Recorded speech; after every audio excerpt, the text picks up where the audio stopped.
खुलुमबाय गोजोन फुंबिलिनि गासैबो बड'लेण्ड बुब्लिनि अनसायगिरिफोरखौ बरायग्रोबाय।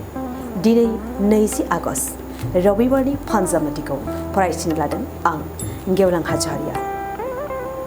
फानजामुथिनि गिबियाव दं मेष राशि। दिनै नोंथांनि नखराव गोजोन फैगोन। नोंथांनाव दिनै मोजां खौरां सौफैनो हागौ। दिनै नोंथाङा सोरजोंबा जुलिनि रादाय खानो हागौ। बृष राशि। दिनै नोंथांनि साना मोजां जानाय नङा। बेफार फालांगियाव खहा जागोन। गासै खामानिफोरावबो दिनै नोंथाङा लस जागोन। साननायफोरा मोनसेबो जाफुंनाय नङा। मिथुन राशि। नोंथाङा दिनै मावनाय दांनायाव लोरबां जागोन। बहाबा दावबायनो थाङोब्ला दिनै नोंथांनि गाज्रि सान लामा आन्दायनायनि मिजिं दं। कर्कट राशि। गोसोआव मोजां साननाय हनाय फैगोन। नोंथांनि गोसोआव दिनै मावनाय दांनाय सोलोंनायनि फारसे थुलुंगा फैगोन। दिनै नोंथांनि साना मोजां। सिंह राशि। नोंथाङा दिनै खामानियाव लोरबां जागोन। खामानि मावनो गोसो जानाय नङा। साननाय हनायफ्रा बांसिन जागोन। साननाय हनायजों मावनाय दांनायाव गिनाय सोमजिगोन। कन्या राशि। दिनै नोंथांनि साना जोबोद मोजां। आनजाद होदोंब्ला आनजादनि फिथाइखौ मोजां मोननो हागोन। मावनाय दांनायाव गोसो होगोन। साननाय हनायफ्रा जाफुंसारगोन।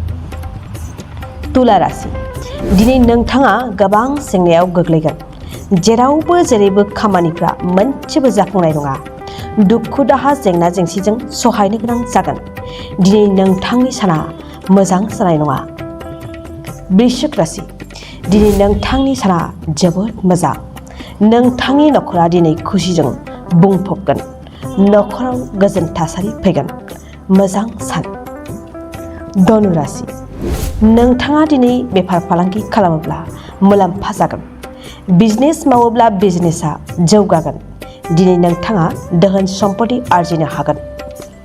मकर राशि। दिनै नोंथांजों सुथुरनि नोजोरा बांगोन। सुथुरा नोंथांखौ जेंनायाव खोख्लैनो नाजागोन। गुबुननि जिंगायाव नोंथांखौ निन्दा खालामनो हागौ। सांग्रां थानाया नोंथांनि मोजां। कुम्भ राशि। गोबां दुखु दाहाजों सहायनो गोनां जागोन।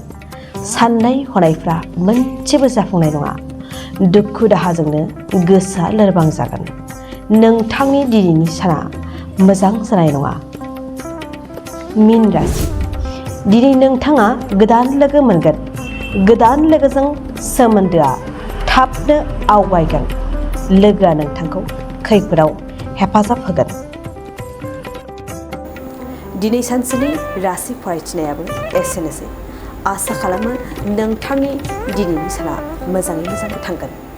बेखौ बड'लेण्ड बुब्लि नखरनिफ्राय मिजिंथिबाय। गोजोन्थों।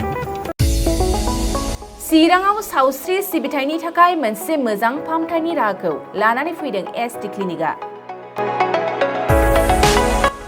आथिखालाव सुबुंनि देहायाव नुजाथिबाय थानाय डायबिटिस बेरामनि थाखाय मोजां फाहामथाय होयो एसटि क्लिनिकआ।